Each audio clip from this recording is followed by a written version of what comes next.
Security forces ने बलूचिस्तान के जिला अवारान में ऑपरेशन के दौरान भारतीय सरपरस्ती में काम करने वाले 3 दहशतगर्दों को हलाक कर दिया। पाक फौज के शोबा ताल्लुकात आमा ISPR के मुताबिक दहशतगर्दों से शदीद फायरिंग के तबादले में मेजर सैयद रब नवाज तारिक शहीद हो गए। सिक्योरिटी फोर्सेस ने बलूचिस्तान के जिला अवारान में ऑपरेशन के दौरान भारतीय सरपरस्ती में काम करने वाले 3 दहशतगर्दों को हलाक कर दिया है। ISPR के मुताबिक दहशतगर्दों से शदीद फायरिंग के तबादले में मेजर सैयद रब नवाज तारिक शहीद हो गए।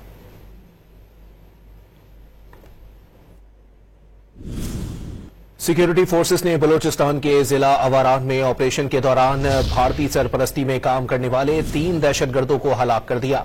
पाक फौज के शोबा ताल्लुकात आमा ISPR के मुताबिक दहशतगर्दों से शदीद फायरिंग के तबादले में मेजर सैयद रब नवाज तारिक शहीद हो गए। सिक्योरिटी फोर्सेस ने बलूचिस्तान के जिला अवारान में ऑपरेशन के दौरान भारतीय सरपरस्ती में काम करने वाले 3 दहशतगर्दों को हलाक कर दिया है। ISPR के मुताबिक दहशतगर्दों से शदीद फायरिंग के तबादले में मेजर सैयद रब नवाज तारिक शहीद हो गए।